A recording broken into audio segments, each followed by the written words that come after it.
Boy, if I had $1 for every time someone interrupted me in the hallway or was being loud, I'd be a rich man.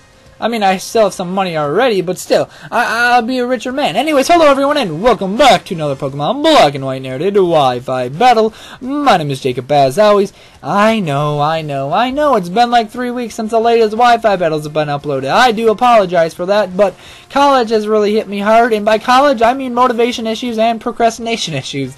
I don't really mean college so much, because it hasn't been that hard. I've just been really lazy, and I just don't feel like doing any homework, and I have it done now. I mean, I have all my classes done now. I get out Monday, so that's really awesome, and I'm really looking forward to being home. Get to hang out with my friends like Alex, my friend Jake Kenzie. I'm not going to name all my friends' names, because that would take forever, even though that long, because I don't have very many close friends that I hang out with. But yeah, if I had to name off every friend I have, it'd probably take a while. But still, I'm not going to do that.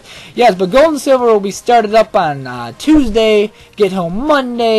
My final exam's at 10 a.m. on Monday morning, so that'll be great. I'm really looking forward to that. Somehow I get a 97% on my research essay for English.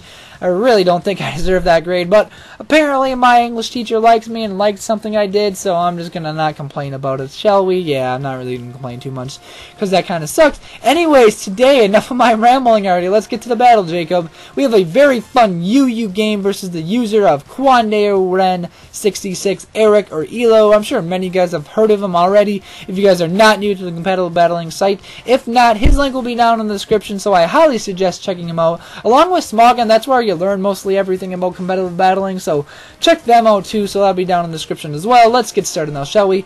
I'm going to be leading with my Scarfed Azelf. Reason it's Scarfed and not Banded is because nobody expects Scarfed Azelf. I mean, nobody really.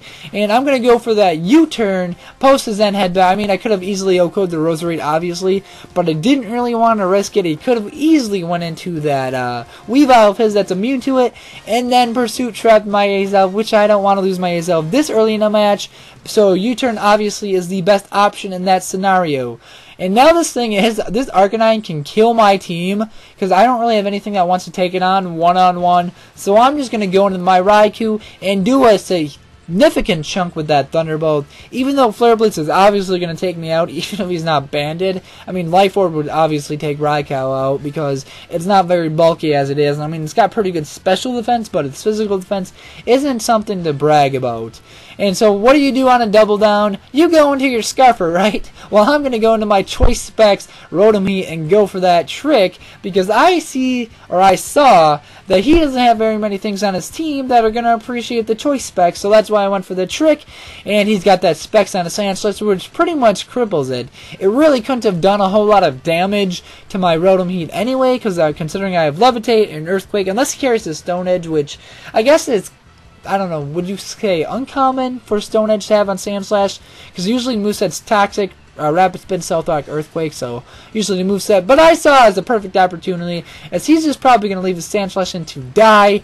I'm going to go into Registeel, seeing a perfect opportunity to set up my Stealth Rocks. I mean, that's my perfect opportunity. He does carry the Rapid Spinner into Hitmonchan. I don't know if it carries Rapid Spin, but I know they do get that. So I'm going to go into Sableye, but he thought that was pretty obvious, so he's going to go for that Ice Punch, which is a good move by Hitto. There we go. Sableye takes a pretty good chunk to that, but I do have that Prankster, and I can go for that Prankster Recover. I can go for the Will-O-Wisp, but he just goes for a good play, goes for a Sandslash, basically a sacrifice, knowing the Will-O-Wisp is coming, knowing he's probably going to die from a burn, knowing it's useless since it has the Choice Specs, and I was hoping it wasn't going to die, because I could have went for the recover here, but it died, so it doesn't really matter. He goes into his Zapdos now. And this is the second problem for my team. Depending on the variation of the Zapdos, if it's especially defensive, I can probably handle it decently well enough. But if it's like an offensive set, I'm probably going to struggle a bit. And he goes for that Thunderbolt, which this is the best option I could have went into, because I resist pretty much anything I want to go for. I resist both stab moves. I resist the Heat Wave. I resist the Hidden Power Ice. Pretty much anything Zapdos wants to go for, opposed to the Toxic, but only usually especially defensive or defensive Zapdos carry that. Usually offensive Zapdos don't carry that. So that's pretty nice. He goes for the Thunderbolt, and he gets a critical hit and knocks me out. So it is kind of unfortunate. I think he might have some HP investment, or he just has like a modest nature opposed to a timid nature, because I do outspeed him with my Rotom Heat, and I do carry the max speed investment with the timid nature with my Rotom Heat, but I'm just going to go for the U-turn. I thought he was going to switch out to his Weavile. There's no way I was risking that. Gonna get Pursuit Trapped again, but he makes a good play, predicting my Registeel, goes for the Heat Wave, and he burns my Registeel, which isn't really too significant because, honestly, I have I have two offense moves, Seismic Toss and Bulldoze. I don't have any attack investment at all, so the Bulldoze wasn't going to do that much at all. But he does take me out with this second Heat Wave. It does give him the opportunity to take me out turn, so I kind of guess it is a little significant. But I'm just going to go into my Slowking. I do pack the Ice Punch, or not Ice Punch, Ice Beam. And I'm pretty sure it's going to kill from this range. And I know sometimes specially defensive, I can live that Thunderbolt. Not with these. It does do huge chunks, and Zapdos has base 125 special attack. So it does do a pretty good chunk. But still, Slowking's bulky enough to take it out with an Ice Punch. Or it's got enough special attack as well. And now I'm down to 3 Pokemon. I believe he's down to 4 or 3. One of those two. But I'm going to go into Sableye.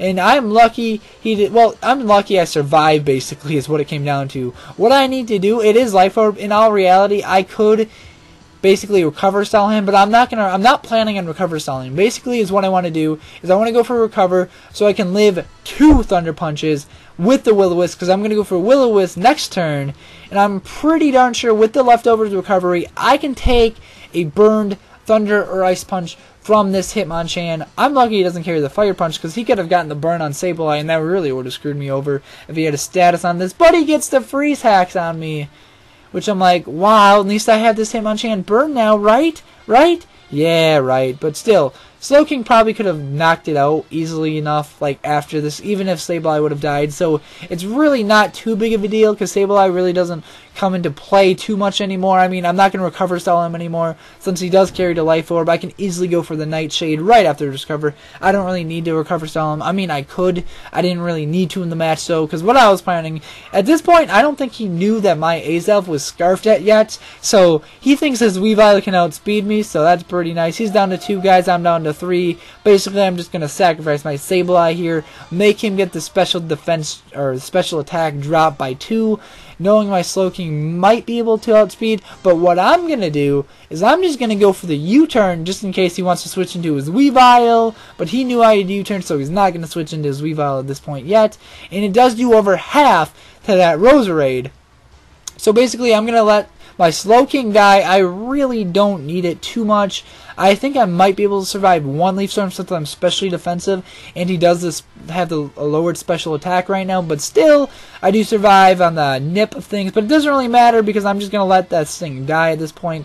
I could go back into Azelf in all reality because I do have a Regenerator. I didn't really need to sacrifice Slowking, but I know it's pretty much my game at this point. You want to know why? Because I do have the Scarfed Azelf, and that really helps me in this match. I know a U-turn is going to knock him out. I don't really need to, and plus, even if it didn't, I would be able to take Leaf Storms for days with this thing at this point. And there we go, moment of truth time. Is the U-turn actually going to kill his Weavile? Let's go, and yes it does. I did do a damage calculation on it, and what do you know, it has it has a very good chance of killing. It had like 0.5 chance or 1.5 chance % of not killing, so very good game, Eric, Elo, KwandaoRen66. Thank you guys for watching. Kind of a lackluster narration, but I'm not really used to Wi-Fi narrations. I'm kind of used to rambling on about nonsense like I usually do. But thank you guys for watching. Have a great day. I love you all. Gold and Silver starts Tuesday, which I can't wait for. See you guys later.